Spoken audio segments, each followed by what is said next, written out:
Hi friends, ಎಲ್ಲರಿಗೂ ನಮಸ್ಕಾರ. ನಾನು ನಿಮ್ಮೆಲ್ಲರ Shweta Shashidhar Hemmadi. Welcome to Shweta sky Ruchi and blogs. Please ವಿಡಿಯೋಗೆ ಲೈಕ್ ಕೊಡೋದನ್ನು ಹಾಗೂ ಸಬ್ಸ್ಕ್ರೈಬ್ ಮಾಡೋದನ್ನು ಮರಿಬೇಡಿ.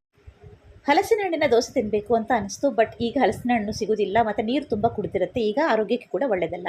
ನಿಮಗೆ ಹೇಳಿದಂತೆ ನಾನು ಹಿಂದಿನ ವಿಡಿಯೋದಲ್ಲಿ ತೋರಿಸಿದ್ದೆ ಹಲಸಿನ ಹಣ್ಣಿನಿಂದ ಈ ಒಂದು ತಿನಿಸು ತಯಾರು ಮಾಡಿಟ್ರೆ ನೀವು ಇದನ್ನು ಜಾಮ್ ಆಗಿ ಕೂಡ ಬಳಸ್ಬೋದು, ಹಾಗೂ ಹಲಸಿನ ಹಣ್ಣಿನ ದೋಸೆ ಇಡ್ಲಿ ಮಾಡ್ಬೋದು ಅಂತ ಹೇಳಿದ್ದೆ. ಇವತ್ತು ನಾನು ದೋಸೆ ಮಾಡೋದು ಹೇಗಂತ ತೋರಿಸ್ತೇನೆ. ನಾನು ಸುಮಾರು 1.5 ಕಪ್ ಅಕ್ಕಿಯನ್ನು ನೆನೆ ಹಾಕಿದ್ದೆ ರಾತ್ರಿ.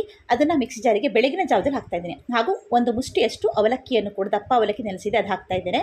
ನಂತರ ಒಂದು ಮುಷ್ಟಿಯಷ್ಟು ಕಾಯಿ ತುರಿ ಹಾಕ್ತಾಯಿದ್ದೇನೆ.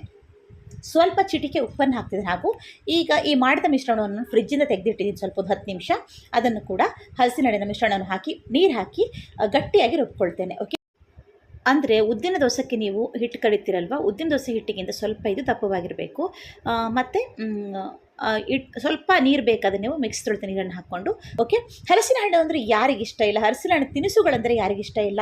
ತುಂಬ ಪರ್ಫೆಕ್ಟ್ ಆದ, ಅತಿ ಕಡಿಮೆ ಸಮಯದಲ್ಲಿ ತುಂಬ ಈಸಿಯಾಗಿ ನೀವು ಹಲಸಿನ ಹಣ್ಣಿನ ಒಂದು ಜಾಮ್ನಿಂದ ನೀವು ಒಮ್ಮೆ ತಯಾರು ಮಾಡಿಕೊಂಡ್ರೆ 6 ತಿಂಗಳುಗಳ ಕಾಲ ಇಂತಹ ಹಲಸಿನ ಹಣ್ಣಿನ ತಿನಿಸನ್ನು ನೀವು ಯಾವಾಗ ಬೇಕಾದರೂ ಆವಾಗ ಇಡ್ಲಿ ರೂಪದಲ್ಲಿ, ದೋಸೆ ರೂಪದಲ್ಲಿ, ಹಾಗೂ ಹಲಸಿನ ಹಣ್ಣಿನ ಜಾಮ್ ರೂಪದಲ್ಲಿ ತಿನ್ಬೋದು. ಹಾಗೂ ಹಲಸಿನ ಹಣ್ಣಿನ ಮುಳುಕ ಈ ಥರ ಮಾಡಿ ತಿನ್ಬೋದು. ಓಕೆ, ಒಂದು ವೇಳೆ ಸಿಕ್ಕಿದ್ರೆ ನೀವು ಈ ಥರ ಮಾಡಿ ಇಟ್ಕೊಳ್ಳೋದ್ರಿಂದ ತುಂಬ ಉಪಯೋಗ ಆಗುತ್ತೆ.